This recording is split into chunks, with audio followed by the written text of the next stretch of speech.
لیکن اب کی دفعہ بہلول نے بھاری محفل میں ایسی حرکت کی جس سے خلیفہ بہت ناراض ہوا یوں کہ بہلول دربار میں داخل ہوا تو دیکھا لوگوں کی ایک بڑی تعداد ہارون کے ارد گرد بیٹھی ہوئی ہے۔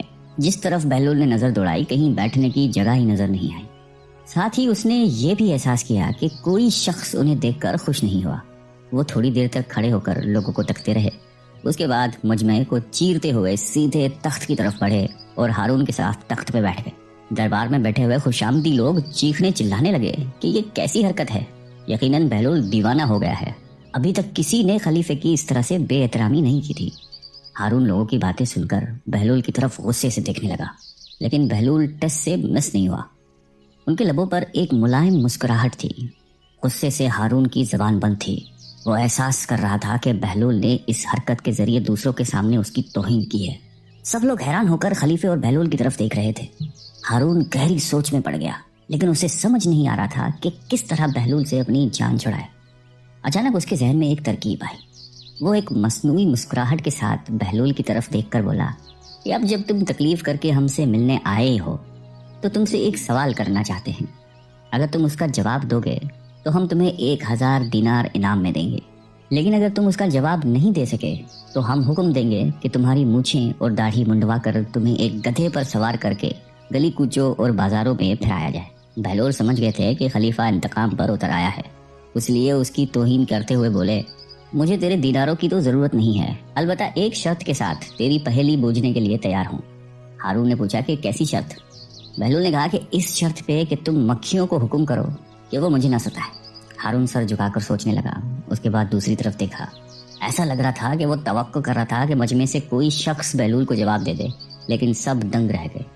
مجبوراً ہارون کہنے لگے کہ یہ ناممکن ہے، اس لیے کہ مکھیاں تو میرا حکم نہیں مانتی۔ بہلول حقارت سے ہارون کو دیکھتے ہوئے بولا کہ تم کیسے بادشاہ ہو جو ان ناچیز مکھیوں کے سامنے عاجز ہو؟ اس بات پہ تمام درباری کہہ لگا کر ہنسنے لگے۔ ہارون غصے کی عالم میں ایسی نظروں سے درباریوں کی طرف دیکھنے لگا کہ اس کے رعب سے سب کے لبوں کی ہنسی اور مسکراہٹ دور ہو گئی اور ان کی سانسیں رک گئی۔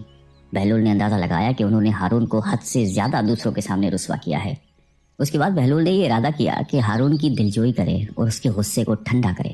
انہوں نے ہارون سے کہا کہ اب اپنی پہلی پوچھو، میں کسی شرط کے بغیر اس کو بوجھنے کے لیے تیار ہوں۔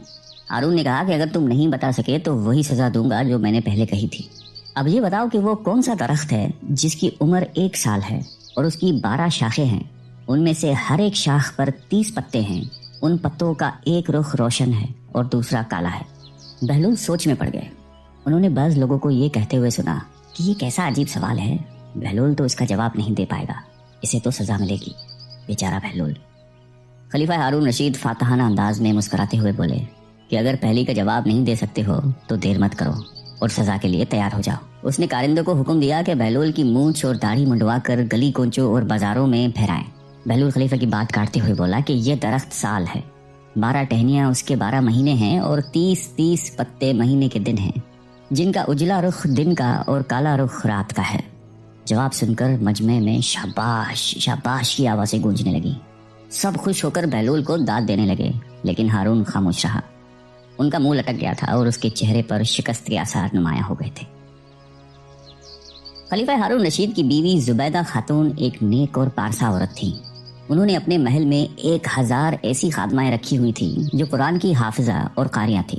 ان سب کی ڈیوٹیاں مختلف شفٹوں میں لگی ہوئی تھیں، چنانچہ ان کے محل سے 24 گھنٹے ان بچیوں کے قرآن پڑھنے کی آواز آ رہی ہوتی تھی۔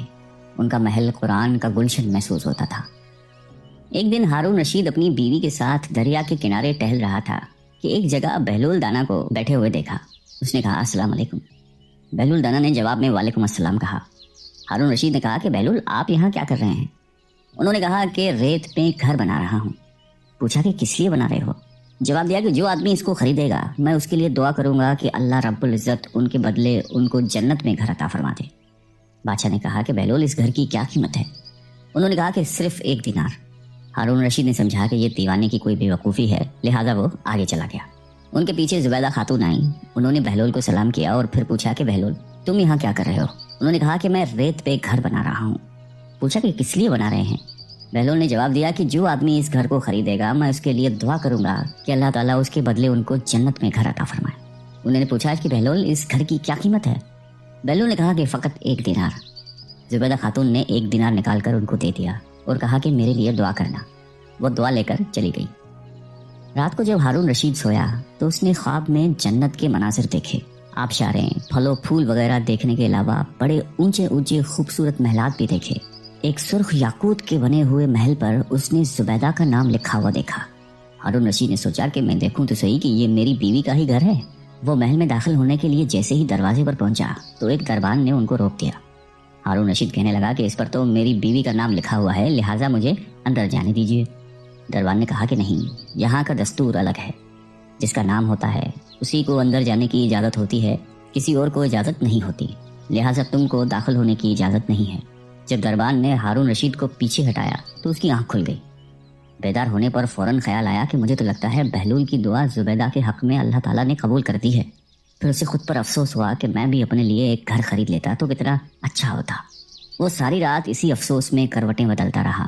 صبح ہوئی تو اس کے دل میں خیال آیا کہ آج پھر میں اس دریا کے کنارے جاؤں گا۔ اگر آج مجھے بہلول مل گیا تو میں بھی ایک گھر خرید لوں گا۔ چنانچہ وہ شام کو پھر اپنی بیوی کو لے کر چل پڑا۔ وہ بہلول کو تلاش کرتے ہوئے ادھر ادھر دیکھ رہا تھا کہ اچانک اس نے دیکھا کہ بہلول ایک جگہ بیٹھ کر اسی طرح مکان بنا رہے ہیں۔ ہارون رشید نے السلام علیکم کہا۔ بہلول نے کہا وعلیکم السلام۔ ہارون رشید نے پوچھا کہ کیا کر رہے ہو؟ بہلول نے کہا کہ میں گھر بنا رہا ہوں۔ ہارون رشید نے پوچھا کہ کس لیے؟ بہلول نے کہا کہ جو آدمی یہ گھر خریدے گا میں اس کے حق میں یہ دعا کروں گا کہ اللہ تعالیٰ اس کے بدلے اسے جنت میں گھر عطا فرمائے۔ ہارون رشید نے پوچھا کہ بہلول اس گھر کی کیا قیمت ہے؟ بہلول نے کہا کہ اس کی قیمت پوری دنیا کی بادشاہی ہے۔ ہارون رشید نے کہا کہ اتنی قیمت تو میں نہیں دے سکتا، کل تو آپ 1 دینار کے بدلے دے رہے تھے اور آج پوری دنیا کی بادشاہت مانگ رہے ہو۔ بہلول دانا نے کہا کہ بادشاہ سلامت، کل بن دیکھے کا معاملہ تھا اور آج دیکھا ہوا معاملہ ہے۔ کل بن دیکھے کا سودا تھا اس لیے سستا مل رہا تھا، آج چونکہ دیکھ کے آئے ہیں اس لیے اب اس کی قیمت بھی زیادہ دینی پڑے گی۔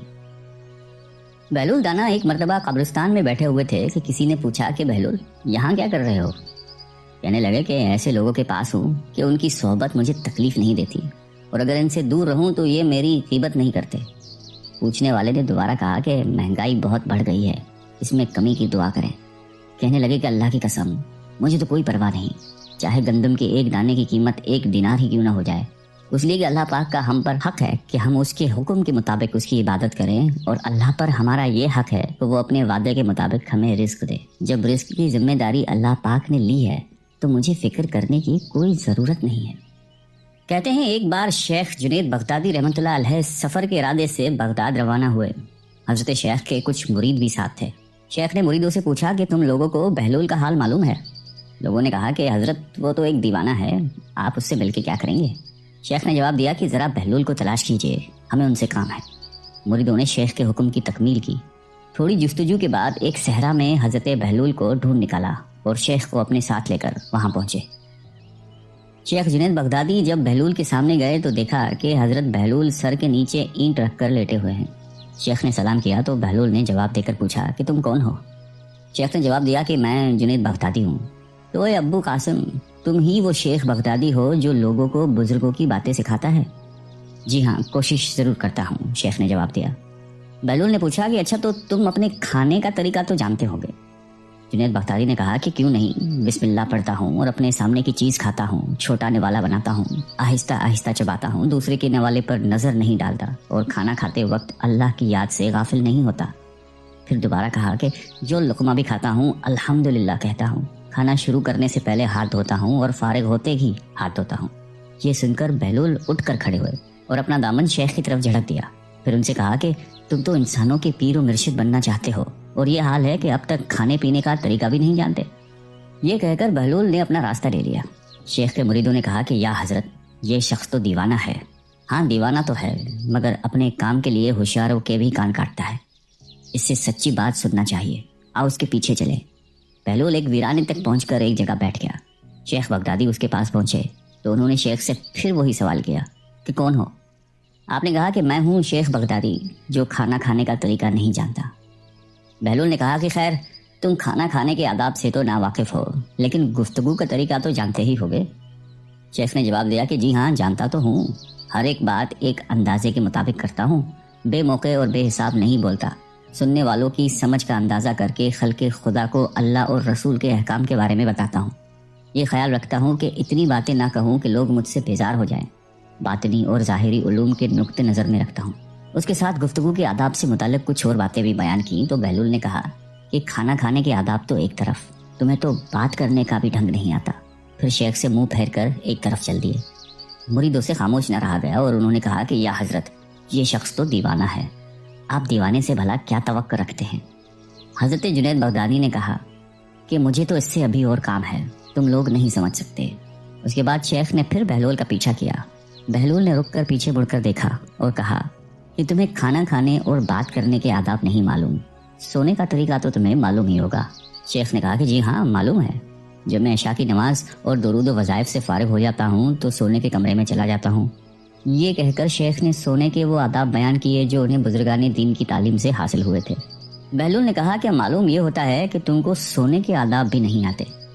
یہ کہہ کر بہلول نے جانا چاہا تو حضرت جنید بغدادی نے ان کا دامن پکڑ لیا اور کہا کہ اے حضرت، میں نہیں جانتا، اللہ کے واسطے تم مجھے سکھا دو۔ کچھ دیر بعد بہلول نے کہا کہ میاں، یہ جتنی باتیں تم نے کہیں سب بعد کی چیزیں ہیں، اصل بات مجھ سے سنو۔ کھانے کا اصل طریقہ یہ ہے کہ سب سے پہلے حلال کی روزی ہونی چاہیے۔ اگر غذا میں حرام چیز ہے تو جو آداب تم نے بیان کیے ہیں ان کے برتنے سے کوئی فائدہ نہیں ہوگا اور دل روشن ہونے کی بجائے اور تاریک ہوتا چلا جائے گا۔ شیخ جنید نے بے ساختہ کہا کہ جزاک اللہ۔ پھر بہلول نے بتایا کہ گفتگو کرتے وقت بھی سب سے پہلے دل کا پاک اور نیت کا صاف ہونا ضروری ہے، اور اس کا بھی خیال رہے کہ جو بات کہی جائے اللہ کی رضامندی کے لیے ہو۔ اگر کوئی دنیاوی لگاؤ کی فضول قسم کی بات ہو تو خواہ تم کتنے ہی اچھے الفاظ میں کہو، تمہارے لیے وبال بن جائے گی۔ اس لیے ایسے کلام سے خاموشی بہتر ہے۔ اسی طرح سونے کے متعلق جو تم نے مجھ سے کہا وہ بھی اصل مقصود نہیں ہے۔ اصل بات یہ ہے کہ جب تم سونے لگو تو تمہارا دل بغض، کینے اور حسد سے خالی ہو، تمہارے دل میں دنیا اور مال دنیا کی محبت نہ ہو، اور نیند آنے تک اللہ کے ذکر میں مشغول رہو۔ حضرت بہلول دانا کی بات ختم ہوتی ہی حضرت جنید بغدادی نے ان کے ہاتھوں کو بوسہ دیا اور ان کے لیے دعا کی۔ حضرت جنید بغدادی کے مرید یہ منظر دیکھ کر حیران رہ گئے۔ انہیں اپنی غلطی کا احساس ہوا اور یہ بات ان کے سمجھ میں آ گئی کہ ہر شخص کو چاہیے کہ وہ جو بات نہ جانتا ہو اسے سیکھنے میں ذرا بھی نہ شرمائے۔ ایک بار جناب بہلول دانا کسی نخلستان میں تشریف رکھتے تھے۔ ایک تاجر کا وہاں سے گزر ہوا، وہ آپ کے پاس آیا، سلام کر کے سامنے بیٹھ گیا اور انتہائی ادب سے گزارش کی کہ حضور، تجارت کی کون سی ایسی چیز خریدوں جس میں نفع ہو؟ بہلول نے فرمایا کہ کالا کپڑا خرید لو۔ تاجر نے شکریہ ادا کیا اور الٹے قدموں واپس چلا گیا۔ جا کر اس نے علاقے میں دستیاب تمام کالا کپڑا خرید لیا۔ کچھ دنوں بعد شہر کا بہت بڑا آدمی انتقال کر گیا۔